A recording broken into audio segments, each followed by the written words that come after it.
Giovanni Ricci's signing went largely unnoticed by the major NFL media outlets. But within Kevin O'Connell's offensive system, it may have been the most quietly strategic move of the offseason. Ricci arrived without fanfare, yet he brings a skill set that fits almost perfectly within the offensive scheme McCarthy will lead in his first season as head coach.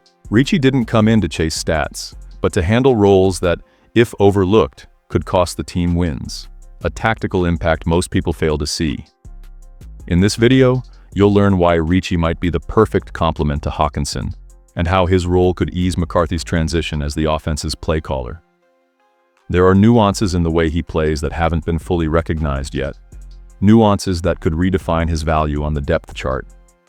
Stick around until the end and see what nearly everyone is missing about a player who could still make waves during the preseason. In the current state of the Minnesota Vikings offense, every player must serve not only an individual purpose, but also function as a complementary piece within a tactical structure that demands versatility, discipline, and situational impact.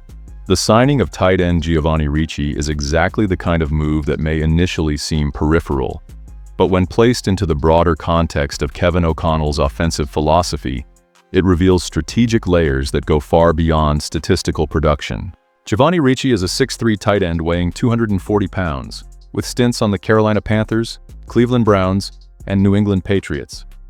Although he has recorded only 9 receptions for 102 yards over 36 National Football League games, his consistent presence on special teams, logging more than 640 snaps, reveals the true core of his value: tactical functionality and structural adaptability.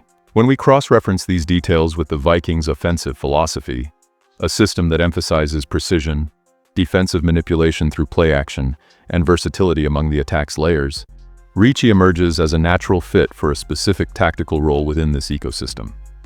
His collegiate background at Western Michigan, where he played as a hybrid between fullback and tight end, laid the foundation for exactly this kind of role. In his final college season, Ricci recorded 51 receptions for 642 yards and 8 touchdowns. Impressive numbers for a player often lined up outside the line of scrimmage, working in lateral motions and short routes.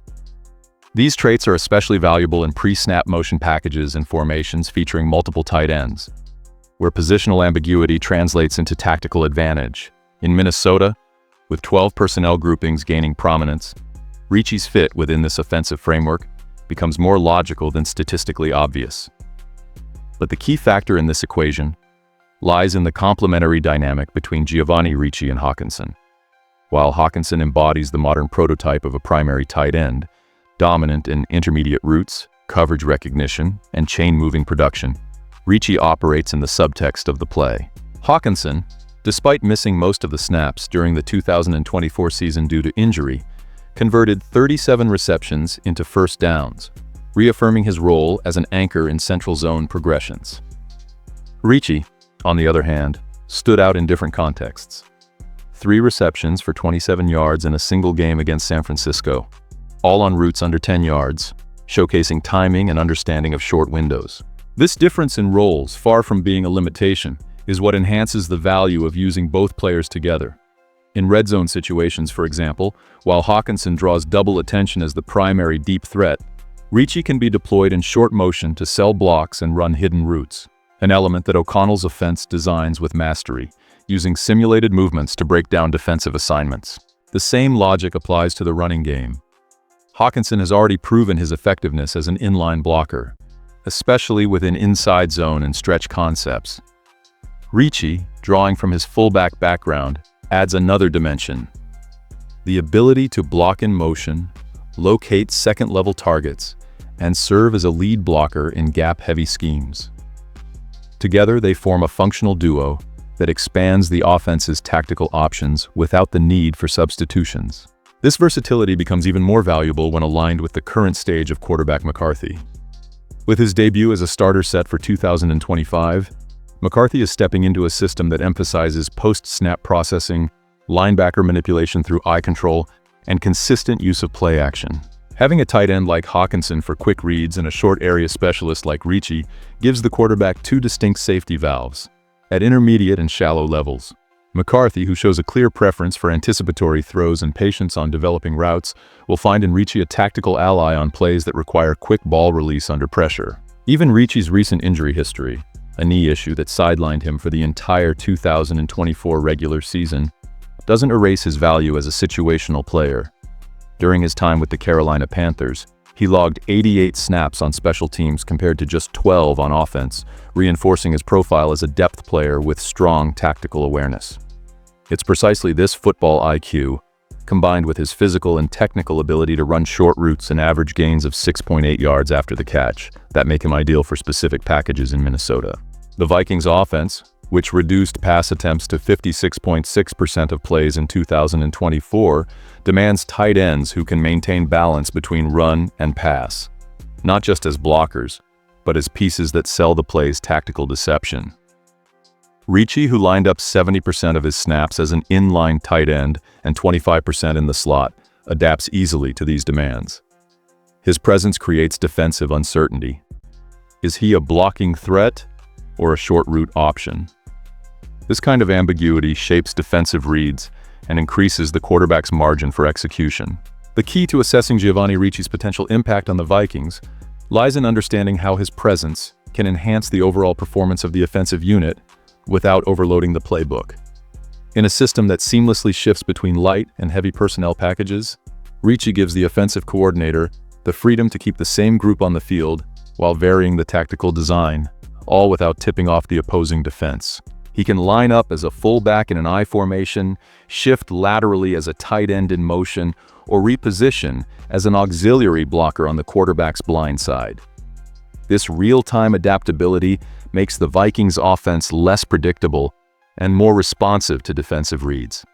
An essential factor in protecting McCarthy during his first official regular season games as a starting quarterback. Another relevant factor is the situational use of Giovanni Ricci on specific downs. The stats show he converted 4 of 6 passes into first downs on second down plays, averaging over 20 yards per reception in games decided by a single possession.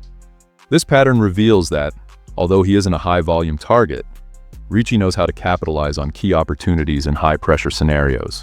Against teams from the National Conference, especially those in the South Division, his reception rate exceeds 80%, showing strong tactical consistency in regional matchups. In Minnesota, where the system demands precise execution in short zones and quick coverage recognition, this technical precision becomes a valuable competitive edge to sustain long drives and increase clock control. Within the Vikings' offensive ecosystem, the functional alignment between Giovanni Ricci and Hockenson can be leveraged not as an overlap in skills, but as a space-leveraging strategy. Hockenson, with his volume of targets and zone recognition, draws double coverage in heavy formation packages.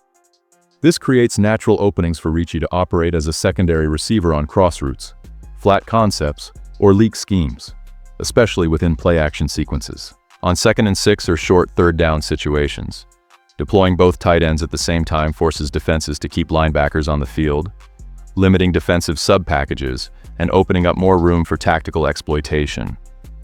This smart use of the duo, especially in formations with pre-snap motion, gives quarterback McCarthy viable options without sacrificing protection. In terms of protection, Ricci stands out for his effective technique in short blocking and maintaining contact, even though his physical frame isn't the most imposing in the league.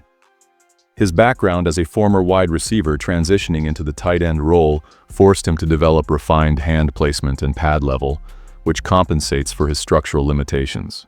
In blitz pickups or unexpected defensive rotations, his ability to quickly identify and react turns potential negative plays into neutral or even positive outcomes.